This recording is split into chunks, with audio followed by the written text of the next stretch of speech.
எங்களோட அடிப்படை தேவையை வந்து சாலை வசதி தாங்க. அது வந்து ஆட்டோமேட்டிக்கா எல்லாமே வந்து சரியாயிரும். முக்கியமான வசதி இதுக்கு எல்லாத்துக்குமே மெயின் விஷயம் வந்து சாலை வசதி. அதே செஞ்சு கொடுக்க மாட்டேன்றாங்க. போராட்டம் பண்ணிட்டோம், நாங்களும் எலெக்ஷனை நிறுத்தி பார்த்துட்டோம். இப்போ போன 2 வாரத்துக்கு முன்னே கூட கலெக்டர் ஆஃபீஸ் வரையும் ஊரில் இருக்கிற அத்தனை ஜனங்களும் போய் போராட்டம் பண்ணி பார்த்துட்டோம். ஏதோ அதே மாதிரி ஒரு பனிஷ்மெண்ட்டில் வாழ்ந்துட்டு இருக்கிறோம். என்ன பண்ணுறது, பிறந்த ஊரை விட்டு போகவும் முடியல, நிலையாக நின்று வாழவும் முடியல அப்படின்ற ஒரு கட்டாயத்தில் வாழ்ந்துட்டு இருக்கிறோம். ரோடு இல்லாமல் மிஷின் வர முடியல. நம்மளே வந்து கையில் எடுத்து நீங்களே பழைய காலத்து முறைப்படி இன்னமும் அடிச்சுன்னுக்கிறோம். என் மிஷின் வந்துருக்கோம், சாலை இருந்தால் மிஷின் ஏறி வந்துட்டுருக்கோம், எங்களுக்கு நிம்மதியாக இருக்கும். என்னன்னு கேட்டிங்கன்னா, இவனோ கொளுத்து போய் சாராயம் குடிச்சிட்டு 68 பேர் சேர்த்தான் விழுப்புரத்தில். அதுக்கெல்லாம் இந்த அரசாங்கம் வந்து 30 லட்சம் கொடுத்தேன். ஆனால் அடிப்படை தேவையே ஒரு மனுஷனுக்கு உணவு தான் வேணும். அதே சரியாக வர்றதுல பொருள் அதே கண்டுக்கிறது இல்லைங்க உள்ள அதிகாரிங்க. சாலை வசதி பண்ணி கொடுத்தாங்கன்னா, எங்களுக்கு சாலை வசதி இருந்ததுனாக்கா எங்களுக்கு வேறு எந்த பிரச்சனையும் இருக்காது. சாலை வசதி மட்டும் பண்ணி கொடுத்தாங்கனாக்கா என்ன பிரச்சனையும் இல்லை, நாங்களும் சுதந்திரமாக வாழ்வோம். தாமு மிராக்கல் மீடியா எண்ணெய்களுக்கு வணக்கம். நாம் இன்றைக்கி இந்த பதிவில் எதை பற்றி பார்க்க போகிறோன்னா, தருமபுரி மாவட்டத்தில் தருமபுரி பாலக்கோட்லேருந்து 45 கிலோமீட்டர் தூரத்தில் பெல்ராம்பட்டி பகுதியில் அமைஞ்சிருக்கிற கோட்டூர் மலை கிராமத்தை பற்றி தான் பார்க்க போகிறோம். இது வரைக்கும் நம்ம சேனலை சப்ஸ்கிரைப் பண்ணவங்க சப்ஸ்கிரைப் பண்ணிக்கோங்க, பெல் பட்டன் அழுத்தி ஆளில் வச்சுக்கோங்க. அப்போ தான் நம்ம போடுற வீடியோ உங்களுக்கு உடனுக்குடன் வந்து சேரும். தருமபுரியிலிருந்து பாலக்கோடு வழியாக 45 கிலோமீட்டர் பயணத்துக்கு அப்புறம் நாம் இப்போ பெல்ராம்பட்டி அப்படின்னு சொல்லக்கூடிய பகுதியை வளர்ந்து அடைஞ்சிருக்கோம். இந்த கிராம பகுதியில் இருக்கக்கூடிய ஆரம்ப சுகாதார நிலையம் நாம் இப்போ பார்த்துட்ருக்கோம். அதுலேருந்து நம்ம இடது பக்கம் திரும்பி பெல்ராம்பட்டியிலிருந்து திம்லாமேடு அப்படின்னு சொல்லக்கூடிய பகுதியை நோக்கி போய்கிட்டு இருக்கோம். திம்லாமேடு சாலையில் ஒரு 2 கிலோமீட்டர் பயணிக்கிறது மூலிமா நாம் கோட்டூர் மலையோட அடிவார பகுதியை போய் அடைஞ்சிடலாம். இங்கே போகிற வழியில் ஒரு வாய்க்காலில் தண்ணீர் போகிறத பார்க்க முடியுது. இங்கே தண்ணீர் எங்கேருந்து வருதுன்னா, இந்த பகுதிகளில் கேசர்குழி அணை அப்படின்னு சொல்லிட்டு ஒரு அணை இருக்குது. அங்கேருந்து விவசாய மக்களுக்கு திறந்து விடப்படக்கூடிய தண்ணீர் தான் வந்து இந்த வாய்க்காலில் போயிட்டுருக்கு. இந்த பகுதியில் முழுக்க விவசாயம்தான். திரும்புகிற பக்கம் எல்லாம் வந்து வயல்வெளிகளும் விவசாய விளைநிலங்களும் தென்னை மரங்களும் தூரத்தில் தெரிகிற அழகான மலைகளையும் பார்த்து ரசிக்க முடியும்.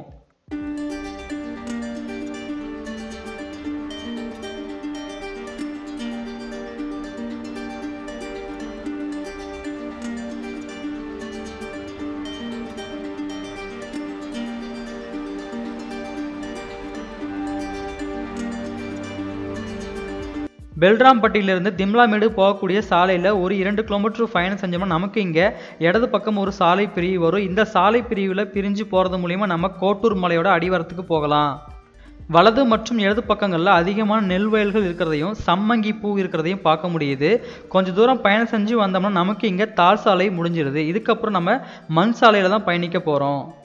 கோட்டூர் மலையோட அடிவார பகுதியை நாம் இப்போ வந்தடைஞ்சிட்டோம். இந்த கோட்டூர் பகுதி எங்கே அமைஞ்சிருக்குன்னு சொல்லி பார்த்தோன்னா, கோட்டூர் மலைப்பகுதி வந்து இந்தியாவில் தமிழ்நாட்டில் தருமபுரி மாவட்டத்தில் பெண்ணாகரம் ஊராட்சி ஒன்றியத்தில் வட்டுவன அள்ளி ஊராட்சிக்குட்பட்ட ஒரு மலை கிராமமாக வந்து அமைஞ்சிருக்கு. கோட்டூர் மலை கிராமமானது தருமபுரி பெண்ணாகரம் பகுதியில் மேற்கு தொடர்ச்சி மலையில் கடல் மட்டத்திலிருந்து சுமார் 3000 அடி உயரத்துக்கு மேலே அமைஞ்சிருக்கு. இந்த மலைக்கு மேலே போகிறதுக்கு தார் சாலை வசதிகள் கிடையாது. 3 தலைமுறைகளாக சுமார் 300 வருஷத்துக்கு மேலே இங்கே வாழ்கிற மக்கள் மலைகளில் நடைபாதைகள் மூலயமா வந்து மேலே போயிட்டு கீழே வந்துட்டு இருக்காங்க. இந்தியாவில் ஆங்கிலேயர்கள் ஆட்சி செய்த காலத்தில் இந்த மலைக்கு மேலே வந்து ஆங்கிலேயர்கள் தங்கி இங்கே வந்து வெடி மருந்துகள் வச்சுருந்த கிடங்குகள் வந்து இங்கே இருக்கிறதாகவும் மக்கள் வந்து தெரிவிக்கிறாங்க. இந்தியா சுதந்திரம் அடைஞ்சு இவ்வளோ வருஷம் ஆகியும் இன்று அளவுலேயும் வந்து இங்கே வர ரேஷன் பொருட்களும் ஓட்டு பெட்டிகளும் கழுதை மூலமாகவே வந்துட்டு இருக்கு. பெண்ணாகரத்திலிருந்து 10 கிலோமீட்டர் தூரத்தில் அமைஞ்சிக்கக்கூடிய கோட்டூர் பகுதியிலிருந்து 3 கிலோமீட்டர் அடர்ந்த மலைப்பகுதிகளில் நம்ம நடந்து வர்றது மூலயமா இந்த கோட்டூர் மலையோட உச்சி பகுதியை வந்தடையலாம். கோட்டூர் மலைப்பகுதியிலிருந்து கர்ப்பிணி பெண்கள், மிருக தாக்கத்துக்கு உள்ளானவர்கள், காய்ச்சல் உள்ளவங்களை கீழே கொண்டு போகிறதுக்கு இன்றளவுலேயே வந்து மூங்கில் தொட்டியில் தான் கீழே கொண்டு போயிட்டு வந்துட்டு இருக்காங்க. 3 தலைமுறைகளாகவே மூங்கில் தொட்டியில் தான் மேலேருந்து கீழே கொண்டு போய்கிட்டு இருக்காங்க. இப்படி போகும்பொழுது பாதி வழியிலேயே வந்து இறந்து போனவங்களோட எண்ணிக்கை வந்து ஏறலாம் அப்படின்னு சொல்லி மக்கள் சொல்கிறாங்க. கோட்டூர் மலைப்பகுதியில் பள்ளிக்கூடம், துணை சுகாதார நிலையம், சத்துணவு கூடம், வட்டாட்சியர் அலுவலகம்னு அவ்வளோ கட்டடம் இருந்தாலும் இன்றளவில் ஒன்று கூட பயன்பாட்டில் இல்லை. கோட்டூர் மலைவாழ் மக்களோட நீண்ட நாள் கோரிக்கையாக வந்து தங்களுக்கு தார் சாலை அமைச்சு தர வேண்டும் அப்படின்னு சொல்லிட்டு இன்றளவிலும் போராட்டத்தை தொடர்ந்துட்டு தான் இருக்காங்க. பல எலெக்ஷன்களை வந்து புறக்கணிச்சும் வந்து சமாதானப்படுத்தி அந்த எலெக்ஷன் நடத்திடுறாங்க அரசாங்கம்னு சொல்லி சொல்றாங்க. 2024 நடந்த MP எலெக்ஷனை முழுவதுமா வந்து கோட்டூர் மலைவாழ் மக்கள் வந்து புறக்கணிச்சிருக்காங்க. நாம பயணம் செஞ்சுட்டு இருக்க இந்த மண் சாலை வந்து தமிழக அரசால கடந்த சில ஆண்டுகளுக்கு முன்னாடி தொடங்கப்பட்டிருக்கு.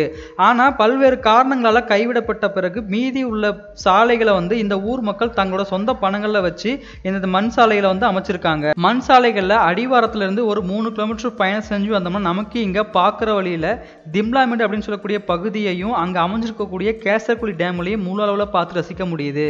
மேற்கு தொடர்ச்சி மலைகளில் பொழிகின்ற மழை நீரை சேகரிக்கிறதுக்காக இந்த கேசர்குழி அணையை வந்து அந்த காலத்துல கட்டியிருந்திருக்காங்க. கோட்டூர் மலையோட அடிவார பகுதிகளிலிருந்து இந்த மண் சாலையில ஒரு 7 கிலோமீட்டர் நம்ம பயணம் செஞ்சு வந்தோம்னா நாம இந்த மலை உச்சி பகுதியை அடைஞ்சிடலாம்.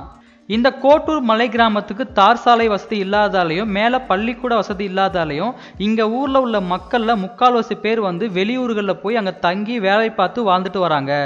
கோட்டூர் மலைவாழ் மக்களோட முக்கிய தொழிலாக வந்து விவசாயம் மற்றும் வந்து கால்நடைகள் மேய்க்கிறது. இந்த மேற்கு தொடர்ச்சி மலைகள் வந்து மத்திய அரசால ரிசர்வ் ஃபாரஸ்ட்னு அறிவிச்சதால இப்ப கால்நடைகள் வளர்ப்புக்கும் வந்து இங்க தடை விதிச்சிருக்காங்க. 2 ஆண்டுகள் முன்னாடி வரைக்கும் இந்த கோட்டூர் மலையில வந்து எந்த ஒரு இயந்திரத்தையும் பார்த்துருக்க முடியாது. கடந்த 2 வருடங்களாக தான் வந்து இங்க மேல வந்து இருசக்கர வாகனங்களும் நம்ம பார்த்துட்டு இருக்க இந்த ஒரே ஒரு டிராக்டர் வந்து மேல வந்துட்டு போயிட்டு இருக்கு. 7 கிலோமீட்டர் பயணத்துக்கு அப்புறம் நாம கோட்டூர் மலையோட உச்சி பகுதியை வந்தடைஞ்சாச்சு.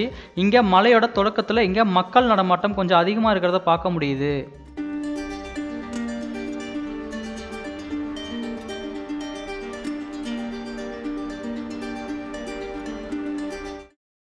தருமபுரி மாவட்டத்தில் அமைஞ்சக்கூடிய கோட்டூர் மலைப்பகுதியை நாம் இப்போ வந்தடைஞ்சிட்டோம்.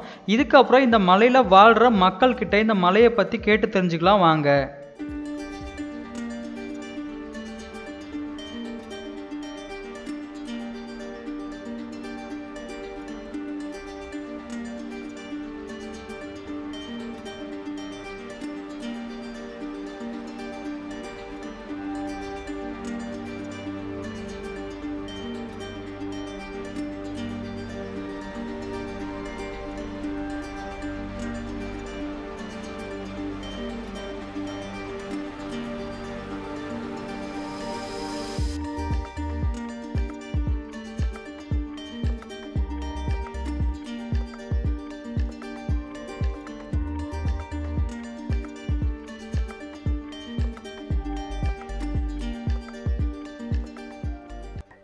பேரு? என் பேர் ஈஸ்வரனுங்க. நான் பிறந்தது வளர்ந்தது எல்லாம் இங்கே தான், இந்த ஊர் தான் இருக்குது, கோட்டூர் மலை ஊர் தான். நான் இப்படி தான் வந்துட்டுருக்குறோம். எங்களுக்கு சாலை வசதி இல்லை, ஒன்றும் இல்லை. இந்த பக்கம் நடப்பாத வழியாக தான். இப்போ நீங்கள் கரண்ட் கேட்டிங்க இல்லைங்களா, எந்த பக்கம் வருதுன்னு. அதனால் இப்போ இந்த ஊர் பிறந்தது எப்போ என்னன்னு சரியாக தெரியாது. மேக்ஸிமம் ஒரு 150-200 வருஷமாக வந்து இந்த பக்கத்தில் தான் போகிறாங்க வராங்க, நடப்பாத வழியாக தான். இந்த வண்டி போகிற வசதி வந்து இப்போ தற்காலிகமாக 2 வருஷமாக ஆணுது. அதனால் கரண்ட் வசதியெல்லாம் இந்த பக்கம் தான் வருது. அதனால் வண்டியில் போகிறவங்க வரவங்க இப்போ தற்காலிகமாக நாங்களே வரது போகிறதெல்லாம் கூட இந்த வழியில் தான் வந்து போயிட்டுருக்கோம். நடப்பாதையே வந்து எத்தனை கிலோமீட்டர் வரும்? நடப்பாதே வருங்க. மலையே ஹில்ஸே வந்து பார்த்தீங்கன்னா மேக்ஸிமம் ஒரு 2.5 கிலோமீட்டர் 3 கிலோமீட்டர் வருங்க. இதில் வந்தோம்னா இது வண்டியில் வர்ற பாதை வந்து 7 கிலோமீட்டர் வருது. இது நடப்பாத வழியாக வந்தோம்னாக்கா 3 கிலோமீட்டர் வருங்க. இது வந்து ஷார்ட்டாக பக்கத்தில் இருக்க நடந்து வரதுக்கு சௌரியமாக இருக்குது. இதில் வந்து தார் சாலை வசதியை பண்ண முடியாது. பட் இதை தார் சாலை வசதி பண்ணணும்னா இதுதான் தோதாக இருக்குது. உங்களுக்கு தேவையான பொருள் வாங்கணும்னா கீழே போயிட்டு தான் வரணும். ஆமாம், கண்டிப்பாக. எந்த பிரச்சனைனாலும் மெடிக்கல் ரீதியாகட்டும் வேறு ஏதாவது அவசர தேவைக்கு எதுனாலே நடக்க முடியாதவங்க பண்ணவங்க இந்த பாதையில் போயிட்டு வந்துடுறாங்க. வண்டி வசதி 2 வீலர் ஓட்ட தெரிஞ்சவங்க பண்ணவங்க அது வந்து மேக்ஸிமம் பார்த்தீங்கன்னா ஊரில் 75% ஆளுங்களுக்கு வந்து வண்டி ஓட்ட தெரியாது.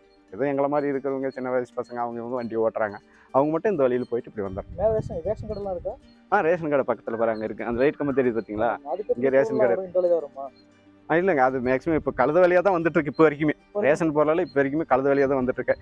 ஏன் எலெக்ஷன் வந்துச்சுன்னா பூத்து போட்டியே கழுத வழியாக தான் வந்துட்டு இருக்கோம். இப்போ லாஸ்ட் டைம் நடந்த MP எலெக்ஷன் மட்டும்தான் டிராக்டர் வழி இதில் கொண்டு வந்தாங்க. எல்லாமே வந்து கழுத வழி தான், கழுத மேலே தான் வந்துட்டு போயிட்டு இருக்கு. டிரான்ஸ்போர்ட் வசதின்னு பார்த்தீங்கன்னாக்கா இது வந்து இப்போ தற்காலிகமானது. ஆனால் இந்த வழியில் தான் வந்துட்டு போயிட்டு இருக்காங்க. ஸ்கூல்லாம் போகணும்னா பிள்ளைங்களா ஸ்கூல் போகணும்னா பசங்க எப்படி போவாங்க? அது இங்கே ஊருக்கு வெளியே தான் இருக்குங்க. ஸ்கூலு, துணை சுகாதார நிலையம் எல்லாமே இருக்கு. கட்டடம் மட்டும்தான் இருக்கு. ஸ்கூல் போய் இங்கே யாரும் படிக்கல, கீழே தான் போகிறாங்களா? எல்லாம் இந்த வருஷம் சென்டர் மூடிட்டாங்க. அதனால எங்களுக்கு சாலை வசதி இல்லாதனால என்ன பண்ணிட்டாங்க, ரொம்ப சிரமப்படுறாங்க இங்கேருந்து போயிட்டு வர்றதுக்கு. ஏதோ 1ஆவதுலேருந்து 5ஆவது வகுப்பு வரைக்கும் வர்றாங்க போகிறாங்க. அதுவும் பார்த்தீங்கன்னா தவணை முறையில் தான் வர்றாங்க. 3 டீச்சர்ஸ் இருந்தாங்கன்னா ஒருத்தங்க இன்றைக்கி வந்தாங்கன்னா இன்னொருத்தங்க நாளைக்கு வருவாங்க, இவங்க நாளைக்கு நின்றுக்குவாங்க. அந்த மாதிரி தான் இருக்குது. அதனால சாலை வசதி இல்லைங்கிறதுனால என்ன பண்ணுறாங்க, எல்லாம் கொண்டு போய் கீழே சேர்த்துட்டாங்க. ஸ்கூலும் இருக்குது, துணை சுகாதார நிலையம் இருக்குது, ஆனால் அதில் வேலை செய்கிற ஆளுங்க ஒருத்தரும் இல்லை. பெருசாக வந்து எதுவும் தேவையில்லை. மெயின் வந்து இந்த ஊரினுடைய ஒரு முக்கியமான தேவையே வந்து சாலை வசதி தான். ஸ்கூல் வசதி இல்லாமல் பிள்ளைங்களை படிக்க வைக்கிறதுக்கு இங்கேருந்து ஒரு 7 கிலோமீட்டரு 8 கிலோமீட்டர் போய் கோட்டூர்னு ஒரு ஊர் இருக்குது, அங்கே தான் ஹை ஸ்கூல் வசதி. இங்கே வந்து 8ஆம் வகுப்பு வரையும் இருந்துச்சு. மேக்ஸிமம் இப்போயும் அதுக்கு வந்து பிள்ளைங்க யாரும் வர்றதில்ல. அந்த வசதியும் இல்லாமல் இப்போ எல்லாம் இங்கேருந்து கீழே தான் போகிறாங்க. எல்லா வசதியுமே தேவை வந்து ஒரே ஒரு அடிப்படை தேவை வந்து சாலை வசதி. அது ஒன்று இருந்தாலும் எங்களுக்கு எந்த விதமான இதுவும் தேவையில்லை. அதுதான் முக்கியம். சுகாதாரமான தண்ணி இல்லை. இப்போ எல்லா ஊரும் நாங்களும் தருமபுரி டிஸ்ட்ரிக்டில் தானே இருக்கிறோம். எல்லா ஊருக்கும் ஒகேனக்கல் கூட்டு குடிநீர் திட்டம் இருக்குது, அது எங்களுக்கு இல்லை. அப்போ நாங்கள் மட்டும் என்ன இது பாவப்பட்ட ஜென்மங்களா? எதுவுமே இல்லைங்க. எங்களுக்கு வந்து அரசாங்கத்தினுடைய அடிப்படை வசதிகள் இன்னும் இல்லை. முக்கியமான வசதி இதுக்கு எல்லாத்துக்குமே மெயின் விஷயம் வந்து சாலை வசதி. அதே செஞ்சு கொடுக்க மாட்டேன்றாங்க. போராட்டம் பண்ணிட்டோம், நாங்களும் எலெக்ஷனை நிறுத்தி பார்த்துட்டோம். இப்போ போன 2 வாரத்துக்கு முன்னே கூட கலெக்டர் ஆஃபீஸ் வரையும் ஊரில் இருக்கிற அத்தனை ஜனங்களும் போய் போராட்டம் பண்ணி பார்த்துட்டோம். இதான் ஆச்சு, அடுத்த வாரம் வரும், அந்த வாரம் வரும் அப்படின்னு சொல்கிறாங்க. எந்த விதமான ஒரு முன்னேற்றமும் இல்லை. ஏதோ அதே மாதிரி ஒரு பனிஷ்மெண்ட்டில் வாழ்ந்துட்டு இருக்கிறோம். என்ன பண்ணுறது, பிறந்த ஊரை விட்டு போகவும் முடியல, நிலையாக நின்று வாழவும் முடியல அப்படின்ற ஒரு கட்டாயத்தில் வாழ்ந்துட்டு இருக்கிறோம். மலையில் எவ்வளோ மக்கள் இருப்பாங்க? பாப்புலேஷன் பார்த்தீங்கன்னா கிட்டத்தட்ட ஒரு 600-700 ஒரு 800 வரை இருக்கலாம். இருக்கான். குடும்பமே வந்து ஒரு 120 குடும்பம் ரேஷன் கார்டு இருக்குது இந்த ஊரில்.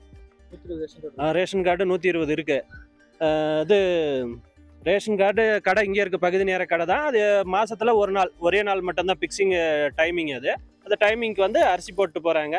எல்லாம் இப்போ எல்லா வசதியை விட எங்களுக்கு வந்து முக்கியமான வசதி வந்து போக்குவரத்து வசதி, சாலை வசதி வேணும். அதுதான் முக்கியமான வசதி எல்லாருக்கிட்டையுமே. இப்போ யூடியூப்பில், இப்போ பத்திரிகையில் யார் வந்து கேட்டாலும் எங்களுடைய ஒரே ஒரு தேவை வந்து அது ஒன்று தான், சாலை வசதி. அதை தவிர எங்களுக்கு வேறு எந்த விதமான அடிப்படையும் அரசாங்கம் செஞ்சு கொடுக்க வேண்டிய அவசியம் இல்லை. இப்போதான் தற்காலிகமாக அந்த டிராக்டர் வந்துட்டு இருக்கு. அதனால அது சாலை வசதி பண்ணி கொடுத்தாங்கன்னா, எங்களுக்கு சாலை வசதி இருந்ததுனாக்கா எங்களுக்கு வேறு எந்த பிரச்சனையும் இருக்காது. சாலை வசதி மட்டும் பண்ணி கொடுத்தாங்கனாக்கா என்ன பிரச்சனையும் இல்லை, நாங்களும் இங்கே சுதந்திரமாக வாழ்வோம்.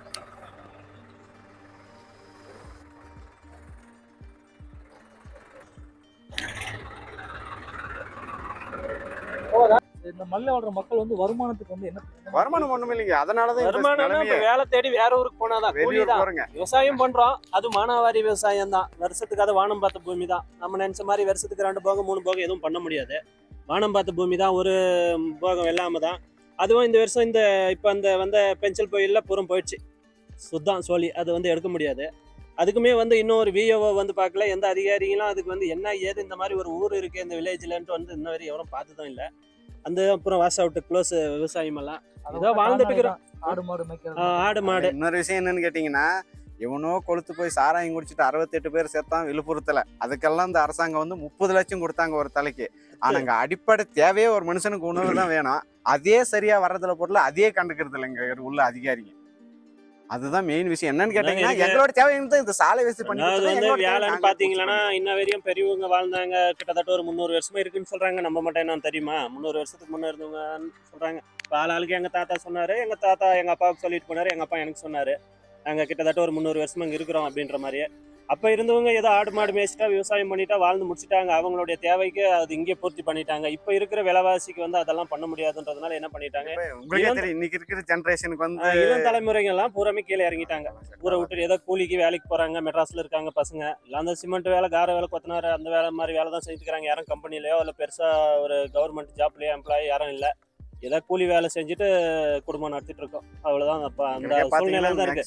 இது எல்லாமே பேசுறதுக்கு வந்து இந்த சாலை வசதின்றது ஒண்ணு இருந்தா எங்களுடைய வாழ்வாதாரத்தை நாங்களே நிர்ணயிச்சுக்குவோம். எங்களால இங்க வாழ முடியும். நிறைய வழி இருக்கு. ஒரு பால் எடுக்கலாம், இல்ல ஒரு கார்மெண்ட்ஸ் போட்டா இப்போ 20 ஆளுக்கு வேலை கொடுக்கலாம், அப்படி ஏதோ ஒன்று பொழைக்கலாம். எதுவுமே பண்ண முடியாது. காரணம் என்னன்னா, டிரான்ஸ்போர்ட்டிங் பண்றதுக்கு இது அதிகம். இந்த டிராக்டர் ஒன்று வருதுங்க, அது இப்போ ஒரு சிங்கிள் இங்க வந்துட்டு போனா அவனுக்கு வந்து 3000 ரூபாய் வாடகை கொடுக்கணும். 3000 ரூபா கொடுக்குறேன் ஒரு சிங்கிள். மேலே வந்தால் 3000, கீழே போனால் 3000. அதாவது அப் அண்ட் டவுன் வந்து 6000 ரூபா அவனுக்கு கொடுக்கணும். அந்த மாதிரி ஒரு சூழ்நிலை இருக்கிறோம். இப்போ அதுவே போக்குவரத்து இருந்தால் ஒரு டாடா ஏசியா அல்லது ஒரு பிக்கப்பா அந்த மாதிரி வந்துட்டு போனால் எவ்வளோ ஆகும்? அதிகபட்சம் ஒரு 500 ரூபாவோட வேலை முடிஞ்சு போயிடும். 250 ரூபா இல்லை 300 ரூபானா ஒரு சிங்கிள் வந்துட்டு போயிடுவான். இந்த மாதிரியெல்லாம் நிறைய செய்கிற விவசாயத்தையும் நார்மலாக கொண்டு போய் சந்தைக்கு சேர்த்த முடியறதில்ல. நம்மளுக்கு தேவையான அளவு விலை கிடைக்கிறதில்ல.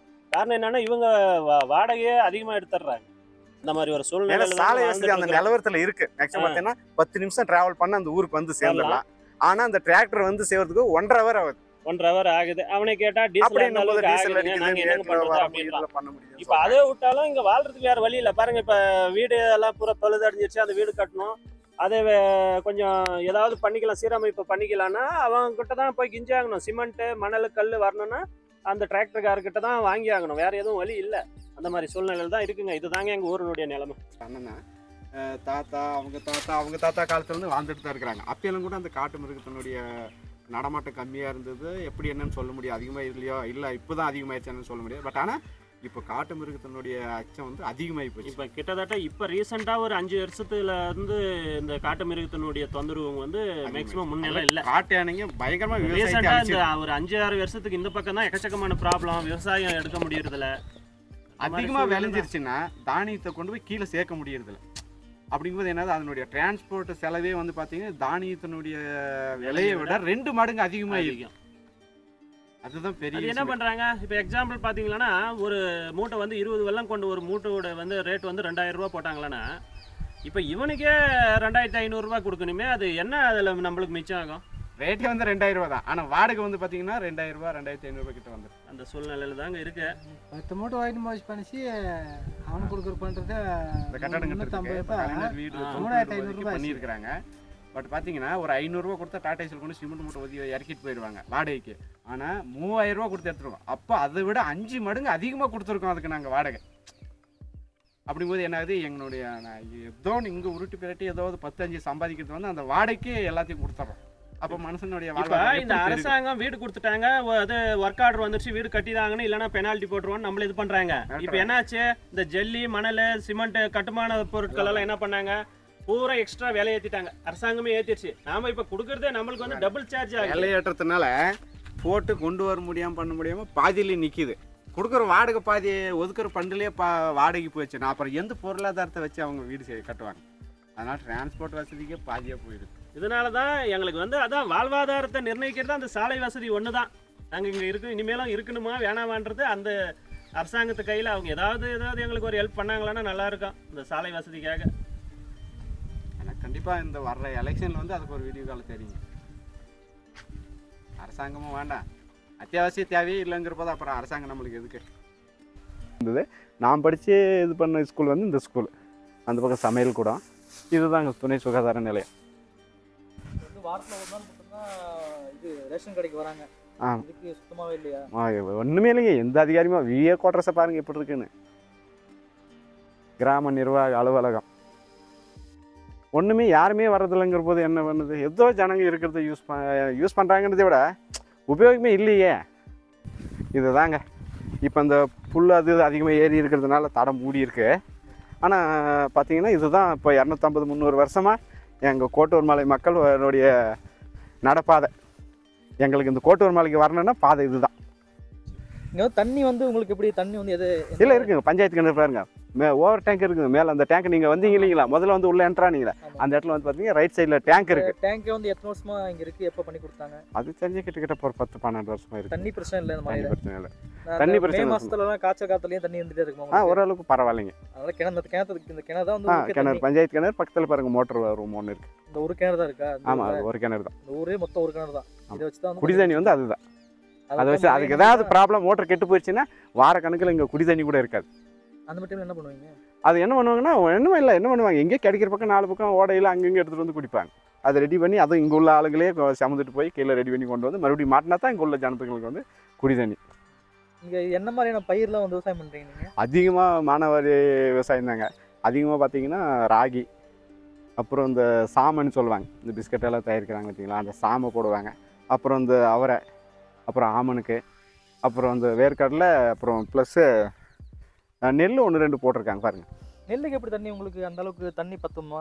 தண்ணி வசதி அது கூட ஒன்றும் பிரச்சனை இல்லைங்க. இங்கே ஊரில் இந்த ஃப்ரீ சர்வீஸே ஒரு 4-5 சர்வீஸ் இருக்குதுங்க.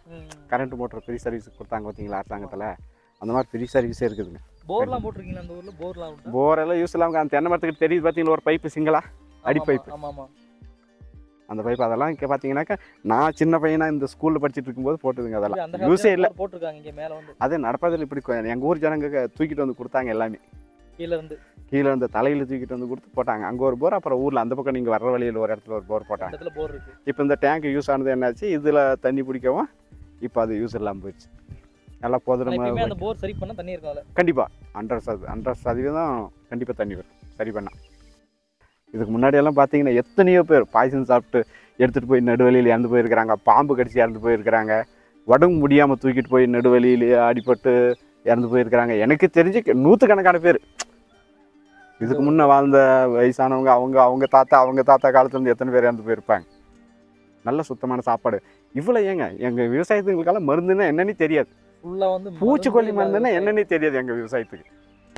ஆனால் கீழெலாம் வந்து பண்ணாங்கன்னா இப்போ 5-6 டைம் மருந்தெல்லாம் அடித்து சரி பண்ணுறாங்க, அதுவே வந்து பூச்சி வருது. ஆனால் இங்கே அந்த பிரச்சனையே கிடையாது. முழுக்க எல்லாமே வந்து ஒன்றுமே இல்லைங்க. மெடிக்கல் செக்கப் போட்டாங்க ஒரு நாள், மெடிக்கல் கேம்ப் வந்து போட்டாங்க. செக் பண்ணிட்டு வந்து டாக்டருங்களே மிரண்டு போயிட்டாங்க. என்னய்யா யாருக்கும் ஒரு பிபி இல்லை, ஒரு சுகர் இல்லை, எந்த கம்ப்ளைண்ட்டும் இல்லை இங்கே வாழ்கிற ஜனத்துங்களுக்கு. இப்போ இருக்கிற போது ஆரோக்கியத்தை தேடி எவ்வளோ பெரிய விஞ்ஞானிங்க பெரிய அதிகாரிங்கெல்லாம் அழியிறாங்க. அங்கே வந்துட்டேன் நான் பாருங்கள், ஃபோனில் சிக்னல் இருக்காது, வண்டி சத்தம் இருக்காது, வண்டி புகை இல்லை, எந்த பிரச்சனை ஒரு சாக்கடை நாத்தம் இருக்காது. அவ்வளோ சுதந்திரமாக அவ்வளோ ஜாலியாக சூப்பராக இருக்கும். கணக்கு போட்டு பார்த்தீங்கன்னா சின்ன மினி ஊட்டின்னே சொல்லலாம். ஆனால் ஒரே ஒரு மைனஸ் நம்ம வருமானத்துக்கு வந்து இங்கே ஒன்றும் பண்ண முடியுன்ற பெரிய, ஏன்னா அத்தியாவசிய தேவை ஜனங்களுக்கு வந்து வருமானம் இல்லை. மெயினாக டிரான்ஸ்போர்ட் இல்லாதெல்லாம் வருமானம் இல்லை. மேக்ஸிமம் பார்த்தீங்கன்னா இப்போ இந்த ராகியை கூட ஒரு குடும்பத்துக்கு 4 பேர் இருக்கிற குடும்பத்துக்கு வந்து பார்த்தீங்கன்னாக்கா 4-5 மூட்டை ஒரு 400 கிலோ 500 கிலோ இருந்ததுன்னா இந்த ராகி வந்து வருஷம் ஃபுல்லாக உருட்டிடுறாங்க. அதை வச்சு இந்த ரேஷன் அரிசி கூட கொஞ்சம் அட்ஜஸ்ட் பண்ணி உருட்டிடுறாங்க. இதே வந்து பார்த்தீங்கன்னா 5 மூட்டைங்கிறத 10 மூட்டை விளைஞ்சிடுதுன்னா அந்த பாக்கி 5 மூட்டை விற்று பண்ணால் பணம் வரும். ஆனால் அந்த பாக்கி 5 மூட்டை அவங்க கொண்டு போய் சேர்க்கறதுக்குள்ள அந்த தானியத்தினுடைய ரேட்டை விட 3 மடங்கு டிரான்ஸ்போர்ட் வசதி ஆகிடும். டிரான்ஸ்போர்ட் செலவு அதிகமாகி போகும். அதனால் என்ன பண்ணாங்க ஜனங்க அதையும் வச்சு பெருக்கிறதுக்கு ஐடியா இல்லை. விலைக்கு வாங்கி அப்புறம் கொண்டு போய் நஷ்டத்துக்கு போட்டு அது என்னத்துக்கு விளையணும்? அதுதான் பிரச்சனை. நாங்கள் மோர் கொடுப்பாங்க, நல்லா சாப்பிட்டா நல்லா ஜாலியாக இருக்கும். மெயினாக ஃபோன் பிரச்சனை இல்லை. அது ஒரு பெரிய இன்றைக்கி மனுஷனுடைய அத்தியாவசிய தேவையில் வந்து ஃபோனும் ஒரு பங்காகி போச்சு. அதுக்கு சிக்னல் கிடைக்கிறதுனால என்ன வந்து மைண்டு ஃப்ரீ ஆகிடும். ஊருக்கு பிள்ளையார் கோயில்னு சொல்லுவாங்க பார்த்தீங்களா, எங்கள் ஊருக்கு பிள்ளையார் இதுதாங்க. இந்த மலை மேலே என்னென்ன கோயிலாக இருக்குது? மாரியம்மன் கோயில் 2-3 கோயில் இருக்குதுங்க, பிள்ளையார் கோயில் ஒன்று இருக்குதுங்க, அப்புறம் அந்த பக்கத்தில் ஸ்கூலுக்கு பின்னாடி பெருமாள் கோயில் ஒன்று இருக்குதுங்க.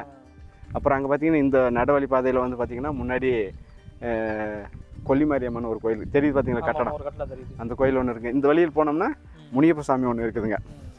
இது எல்லாம் தாண்டி இந்த வழியில் மேற்கால கீழே போனோம்னா 200 வருஷத்துக்கு முன்னாடி வாழ்ந்த நல்ல 12-13 கிராமம் வாழ்ந்த ஒரு ஊரே இருக்கும், மொரப்பூர். இங்கேருந்து மோட்டர் போட்டால் ஓவர் டேங்க்கு பாரு, சின்ன டேங்க் ஒன்று இருக்குது. கவர்மெண்ட் வந்து பண்ணி கொடுத்ததா இல்லை இந்த ஊர் மக்களே? இல்லை அரசாங்கம் பண்ணி கொடுத்தது தாங்க. எல்லாத்துக்கும் நம்ம இல்லைன்னு சொல்ல முடியாது இல்லைங்க. இல்லை எதுவும் இல்லை. எவ்வளோ வருஷமாக உங்களுக்கு தெரியுமா? இப்போ இந்த வருஷம் வந்து மேக்ஸிமம் பார்த்தீங்கன்னாக்கா நான் பிறந்து எனக்கு இப்போ வயசு வந்து 44 வயசுங்க. ஆனால் எனக்கு ஒரு 23-24 வயசு இருக்கும்போது வந்து எங்கள் ஊர்லேயே நாங்கள் எங்கள் பஞ்சாயத்தில் ஒரு ஆள் பஞ்சாயத்து தலைவராக நிப்பாட்டி ஜெயிக்க வச்சிட்டோம். அவ்வளோ கஷ்டப்பட்டு அவர் எங்கள் ஊரில் ஒரு ஆள் நின்று தலைவராக ஜெயிக்கும் போது இந்த கிணறெல்லாம் பண்ணாங்க. அவ்வளோ போகிறோன்னா அந்த ஒரு வாட்டி நிற்க வச்சு ஜெயிக்க வச்சு இந்த ஹாஸ்பிட்டலு இந்த கிணறெல்லாம் அப்போ அவர் பண்ணது தான். இந்த ஊர்லேயே பஞ்சாயத்து தலைவராக இருந்ததால் கொண்டு வரது கொஞ்சம் ஈஸியாக போயிடுச்சு. ஆமாம், நாங்களே கொஞ்சம் டெவலப் பண்ணி எல்லாம் ஊர் ஜனங்கள்லாம் ஒத்துழைச்சி நல்லா பெருசாக நல்லா நீட்டாக பண்ணிக்கணும் தான் வந்தது.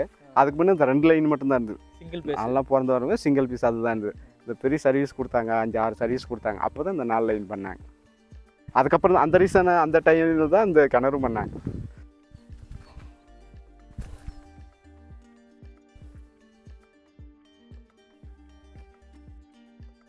உங்கள் பேர் என்னங்க ஐயா? என் பேர் குருநாதன். நாங்கள் தருமபுரி மாவட்டம் பெண்ணாகரம் வட்டம் வட்டவநெல்லி பஞ்சாயத்து ஊராட்சி வட்டவநெல்லி. கோட்டூர்மலை தான் வட்டவநெல்லின்றது கோட்டூர்மலை. எங்கள் ஊர் பேர் கோட்டூர்மலை. நாங்கள் இங்கே வந்து 250 வருஷமாக வாழ்ந்துன்னுக்குறாங்க. அதுக்கு முதியோருங்க பின்னாடியே வாழ்ந்துன்னுக்குறாங்க. இதில் வந்து பிரிட்டிஷ்காரனு இங்கே கோட்டை கட்டின்னு வாழ்ந்துன்னுக்குறோம். இங்கே இந்த மலையிலையா? இந்த மலையில். அந்த கோட்டை எங்கே இருக்குது? அந்த கோட்டை பாரு அங்கே இருக்க. பிரிட்டிஷ்காரனே அந்த நேரத்தில் கோட்டை கட்டின்னு வாழ்ந்துருக்குறோம். அந்த நேரத்தில் பிரிட்டிஷ்காரங்க அவங்க சண்டை வந்து தான் கீழேருந்து மேலுக்கு ஏறி வந்தாளுங்க நாங்கள். அது முதியோருங்க, நமக்கு தெரியாது. இப்போ எனக்கு வந்து 85 வயசு ஆகுது. 85 வயசுலேருந்து இன்ன வரைக்கும் இந்த மகள் தான் வாழ்கிறோம். இதுக்கு முன்னே எங்கள் அப்பா இருந்தார் 110 வருஷம். எங்கள் அப்பாவுக்கு, எங்கள் தாத்தாவுக்கு 120 வருஷம். அதுக்கு முன்னாடி என்ன நடந்துச்சுன்னு எனக்கு தெரியாது. ஆச்சுங்களா? இதே போல் தான் வாழ்கிறோம். பாரு ரேகை தான் கேவர், நாங்கள் சாப்பிட்றது கேவர். அதுக்கு மேல் பாட்டு இப்போ நெல் வந்துச்சு, புறாலாம் அழிஞ்சு எல்லாம் அழிஞ்சு போய் கிடக்குது. அது இந்த புயலில் வந்து நாங்கள் ஒன்றும் சேகரிக்க முடியாமல் அழிஞ்சு போய் கிடக்குது. இப்படி எங்களுக்கும் 2 பசங்க தான், 5 பொண்ணு 2 பசங்க. நாங்களும் இப்படி தான் சிரமம் தான் வாழ்கிறோம். போக்குவரத்துக்கு தடம் வசதி இல்லை. போக்குவரத்து தடம் வசதி இருந்தால் கூட ஏதோ ஒன்று செய்யலாம். போக்குவரத்து தடம் வசதி இல்லாதான் சார் வாழ்ந்துன்னு கிடக்குறோம். அங்கே தண்ணி ஏதாவது இருக்குதுப்பா, நம்மளுக்கு தண்ணி இருக்குது, கிணறு இருக்குது. கிணத்துல ஏதோ கொண்டு வரோம். பஞ்சாயத்து கிணறு வச்சுக்கிறாங்க, அதை வரைச்சி வந்தால் தண்ணி இல்லை. இப்படி மழை காலத்தில் தண்ணி இருக்குது, அதை வச்சு ஜீவனம் வச்சுன்னு வரோம். இந்த ஆடு மாடு ஃபாரஸ்ட்காரன் உள்ளே போகக்கூடாதுன்ட்டோம். அதை வச்சு நாங்கள் கப்பு நிப்பாட்டிட்டோம். ஆடு மாடு ஃபாரஸ்ட்டுக்கு போகாமல் கப்பு நிப்பாட்டினு இப்படி தான் மாதம் வரும். இது ஒரு மலை, இதுக்கு ஒரு தார் ரோடு கிடச்சிருந்தா நாங்கள் மேலே வந்துட்டுப்போம். எங்களுக்கு ஈஸியாக இருக்கும். ஒரே ஸ்கூல் இல்லை, பசங்களை எல்லாம் வெளியில் போட்டாங்க. ஏன் வெளியில் போட்டாங்கன்னா அவங்க போக்குவரத்து சரியில்லாமல் வெளியில் போட்டாங்க.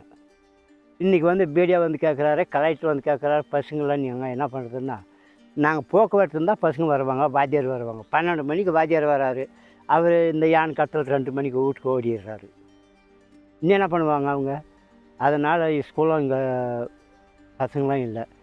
இந்த மாதிரி தான் நிலமையில் நாங்கள் இந்த மலை மேலே வாழ்ந்துட்டு வரோம். முக்கியமாக நீங்கள் வந்து இந்த தார் சாலை வசதி இன்ன வரைக்கும் பண்ணது கிடையாது. இன்னும் வரைக்கும் பண்ணது கிடையாது. நாங்களாம் இப்போ எங்கள் அப்பா காலத்துலேருந்து போராடி பார்த்துருக்கோம். 45 வருஷம் 50 வருஷமாக போராடுறோம். யாரும் அதை கண்டுக்கலை.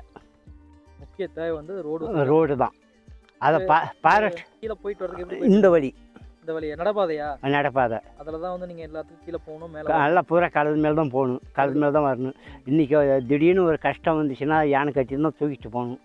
இன்றைக்கி ஒரு பொண்ணு பிரசவம் ஆகணுன்னா யானை கட்டி தான் தூக்கின்னு போகணும். இன்றைக்கி காயில் வந்துச்சுன்னா தூக்கின்னு போகணும். ஒரு பாம்பு கடிச்சிக்கா இதில் தான் தூக்கின்னு போகணும். தூக்கின்னு போகிறதுக்குள்ள மலையாடி போகிறதுக்குள்ள அந்த காலி. எத்தனை மைல் வருங்க இருந்து கீழே போகிறது? இங்கேருந்து போகிறதுக்கு 4 மைலுங்க. 4 மைல். எந்த ஒரு பிரச்சனையும் பஸ்ஸுக்கு போகணுன்னா 6 மைல், மலையாடிக்கு போகணுன்னா 4 மைல். இந்த மாதிரி தாங்க வாழ்ந்துட்டு வரோம். இது வரைக்கும் நாங்களாம் டெல்லி வரைக்கும் போராடி பார்த்துட்டோம். யாரும் அரசாங்கமும் கண்டுக்கலை, அதிகாரிகளும் கண்டுக்கலை, கட்சிக்காரனும் கண்டுக்கலை. இப்படியே தான் வாழ்ந்துட்டு எலெக்ஷன் டைமில் ஓட்டு கேட்கலாம் மேலே வருவாங்களா? அதுக்கெல்லாம் வந்துடுறாங்க. ஓட்டு கேட்கறதுக்கு அதுக்கெல்லாம் அதிகாரிங்கள்லாம் வராங்க. அதுக்கப்புறம் பார்த்தீங்கன்னா வராங்க. ஆட்சி அடுத்த மாதம் அப்படின்னுவாங்க. அப்புறம் கண்டுக்கிறதில்ல. சார் இப்போ நாங்கள் ஒரு பஸ்ஸை வச்சுன்னு கலெக்டர் ஆஃபீஸுக்கு போயிருந்தோம்.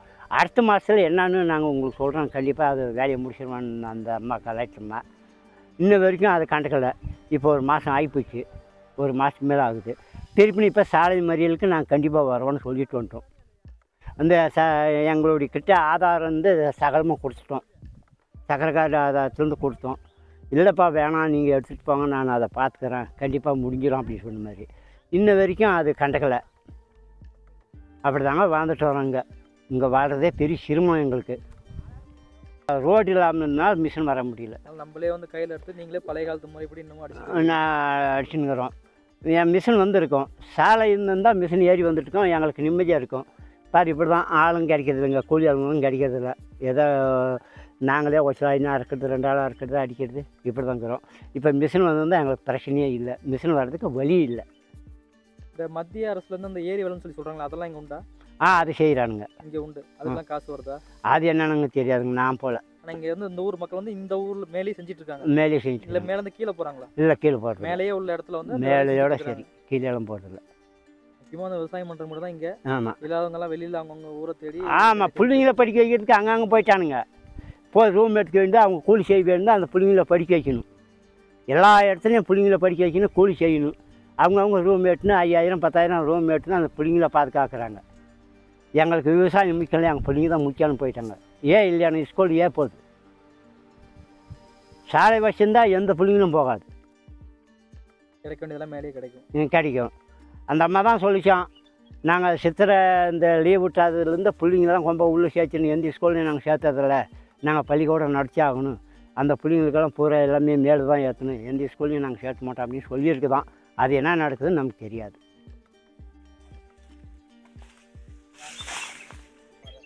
இது ஃபுல்லாக நீங்களே எடுத்துக்கிறதா? ஆள்லாம் கிடையாதா? ஆள் இல்லை, அதனால இருக்கிறோம். ஆள் இருந்துச்சுன்னா இந்த ஊர் மக்கள் யாரும் இருக்க வர மாட்டாங்களா? வேலை இருக்குது. வருமா பார்த்து அந்த ஏரி வேலை நடக்குதா இங்கே? மேலே கூட்டமாக இருந்தாங்க முன்னாடி, இல்லை அதுக்கு போயிடுறாங்களா? இதுக்கு வரதில்லை. விவசாயம் போச்சா, ஏரி வேலை வரதுனால விவசாயம் போச்சு. அதெல்லாம் போனாக்க இன்னைக்கு ஆள் பண்ணுவாங்க. ஏன் டிராக்டரில் வர வேண்டியது தானே? நான் ஆயில் வாங்கி வந்து முத்தனை விட்டேன்னா எத்தனை மணிக்கு ஏற ஆரம்பிச்சிங்க? 10 மணிக்கு கேட்கறதுக்கு பதில் சொல்ல 10 மணிக்கா? 2 மணி நேரம் 1 மணி நேரம் ஆயிடுச்சுங்களா? 11:15. 1 மணி நேரம் ஆயிடுச்சு. அது இவர் ஃபாஸ்ட்டாக நடந்து வந்திருப்பாரு. இன்னும் வயசானவங்களும் ரொம்ப லேட்டாக நடந்து வருவாங்க. எல்லாமே வீணாக போச்சு பாருங்க. புயல் அடிச்சு பார்த்தீங்களா? பெஞ்சர் புயலா? பெஞ்சல் பெஞ்சல் புயல். முனுசாமி 72 வயசாகுது. ஏன் டென் படிச்சு என்ன இந்த ஓய்வு காசு வரல, என்னங்க பண்ணுறதுக்கு? ஆரியம் ஆரியம் செஞ்சில்ல எல்லாம் மழை வந்ததால அது அழிஞ்சு போய் ஏன் டென் படிச்சு இது மட்டும் தான் இருக்குதா? சாப்பாடுக்கு என்ன மாதிரில கூலி செஞ்சு தான் வேலை. இந்த வழிபாதையில் தான் நம்ம மக்கள் வந்து ஊர் மக்கள் வந்து கிட்டத்தட்ட 300 வருஷமாக வந்து நடந்து போயிட்டு கீழே போயிட்டு வராங்க டவுனுக்கு. அவங்க இந்த பாதை வழியாக தான் வந்து இந்த கோட்டூர் மக்கள் இவ்வளோ நாளாக இந்த அடிவார பகுதிகளிலேருந்து மேலே நடந்து வரதுக்கு பயன்படுத்திட்டு இருக்காங்க. இங்கே அதிகமான நீர்நிலைகள் இருக்கிறதையும் பெரிய பெரிய மரங்கள் இருக்கிறதையும் நம்மளால் கண்கூட பார்க்க முடியுது.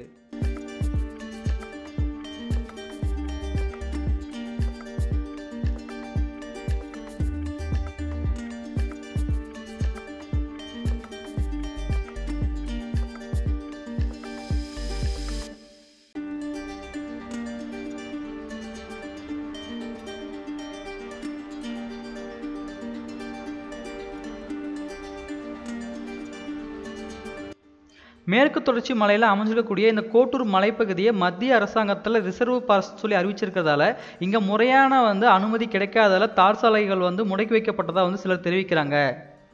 ரிசர்வ் ஃபாரஸ்ட்னு அறிவித்த இதே மலை கிராமத்தில் மத்திய கவர்மெண்ட்டோட 100 நாள் வேலை திட்டம் வந்து அமல்படுத்தியிருக்காங்க. தமிழக அரசால் இங்கே உள்ள நிறைய வீடுங்களுக்கு வந்து நிதி ஒதுக்கி வீடு கட்டி தராங்க. ஆனால் இந்த ஊர் மக்களுக்கு வந்து தார் சாலை வந்து இன்னமும் வந்து அமைத்து தராமல் இருக்காங்க.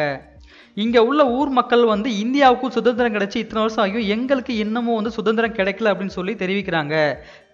சமீபத்தில் வெளியான ஒரு சினிமா படமான விடுதலை 2ஆம் பாகத்தில் இந்த ஊர் மக்களுக்கான ஒரு வசனமும் வந்து ஒத்துப்போகுது. ஒவ்வொரு விடுதலைக்கு பின்னாடியே வந்து பல பேர்த்தோட போராட்டம் இருக்குன்னு சொல்லியிருப்பாங்க. அதே மாதிரி இந்த மக்களோட நீண்ட கால போராட்டத்துக்கு வந்து விடுதலை கிடைக்குமா கிடைக்காது அப்படின்றத பொறுத்திருந்து தான் பார்க்கணும்.